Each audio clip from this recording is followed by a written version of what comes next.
Welcome to my YouTube automotive channel. In today's video I have a 2014 Jeep Patriot and I will show you how you can recharge the AC air conditioner by yourself. Now, before I start explaining everything, I will always recommend to recharge the AC professionally in a mechanical shop, just because they have all the right equipment. They can evacuate the system and connect to both high pressure and low pressure ports. But if you are on a budget and want to do it yourself, that's also an option, and now I will show you how to do it. Okay, so to recharge the air conditioner by yourself, you will have to buy the AC recharge kit, which usually consists of AC recharge hose, and it comes with 2 AC refrigerant cans. Now you can buy these at pretty much any car parts store, online, Amazon, Target.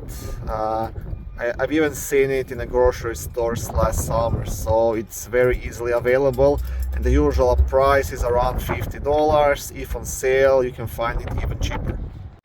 Now also on the driver's side right here, you'll find a sticker which will show you how much refrigerant goes into the system. So refrigerant factory charge 595 grams or 1.31 pounds. Now this is if your system is completely empty. Now if you look at this can, equivalent to 454 grams of R134A. So pretty much this one full can should almost charge the complete system. Now this all depends. If your system is completely empty, then you want to use a full can and maybe add a bit from a second can. But if you just have to top it up, then you might use only half a can or even less, right?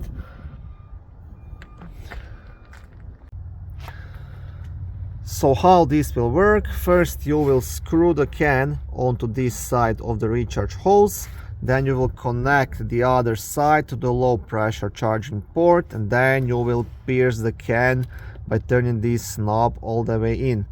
And once you do that, you will start the vehicle and start recharging the system.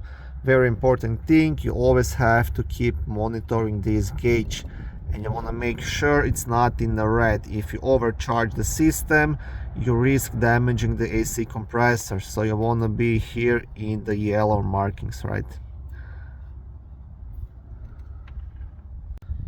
Okay, so to start, first you want to screw the can on nice and tight.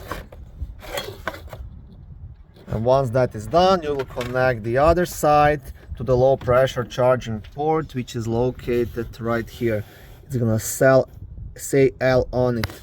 This one here is similar, but this is the high pressure port and it's a bit bigger than the low pressure port, so you won't even be able to connect your hose to this.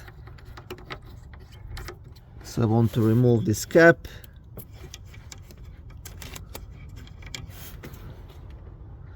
and connect the hose, right? So just want to pull this sleeve up just like this, you see, and then snap it on.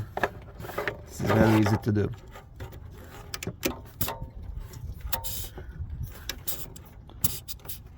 Okay, just like that. And once that is done, you will turn this knob all the way in to pierce the can.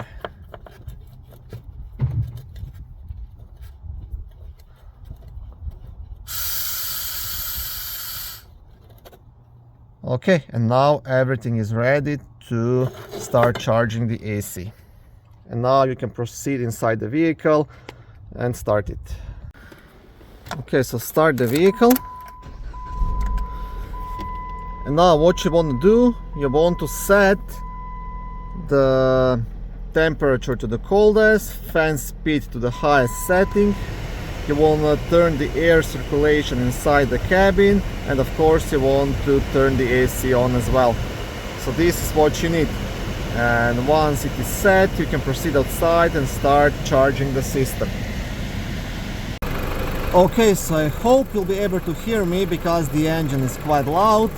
and that you'll be able to actually see what I'm doing, because this hose is not too long. So what you want to do, you want to turn the can upside down and slowly start releasing this knob. That will charge the system. Just take your time, this doesn't have to be done fast, and slowly release it. And don't forget, keep monitoring the gauge so don't overfill the system.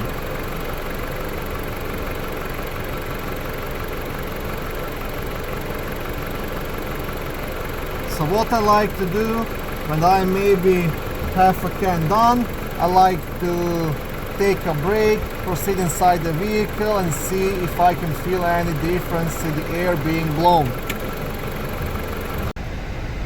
So yes, just try to feel if the air being blown is any cooler. Now in my case, I can already feel a difference. My system was almost completely empty.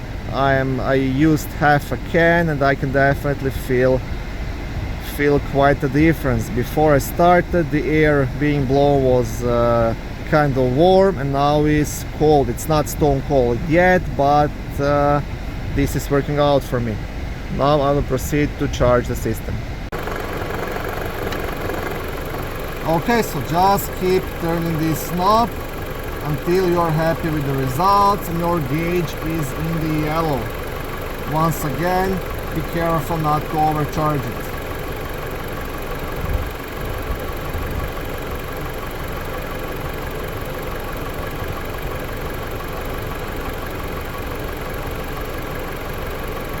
Okay, and that's pretty much everything. Okay, so I will show you my gauge now. I'm not in the yellow yet, I'm almost there. Okay, so once you're done, you can turn off the engine and just disconnect this port. Okay, just like that. Now, if you didn't use the complete can, if you turn this knob all the way in before disconnecting the other side, you can always reuse the refrigerant left in the can in the future or on any other vehicle. If you have to add one more can, you will just, like I said, repeat everything from the beginning. First you will attach a can, then you will attach the low pressure port, and then you will pierce the can, start the vehicle and add as much as you need. Now I will also add, all this will work in case there is no leaks in the system.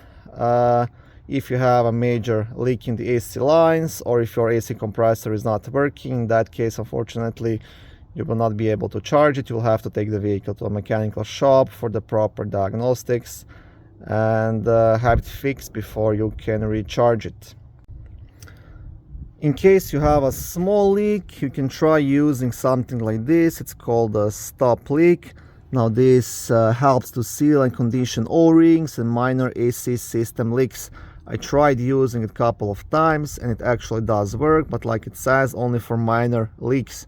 So if you recharge your system with this, maybe it can help you to have AC at least through the summer and then recharge it again next year. But eventually, if you have a leak, it's gonna get worse and you'll have to fix it, right? Once you're done with the recharging, don't forget to put this cap back on and you're done. And once you get the hang of this, it actually takes you like literally 2 minutes to recharge the air conditioner. Okay, thank you for watching my video. I hope it was helpful and educational. If it was, please like it and consider subscribing to my YouTube automotive channel. On my channel there is lots of how-to videos, do-it-yourself videos, car reviews, product reviews and other similar automotive topics.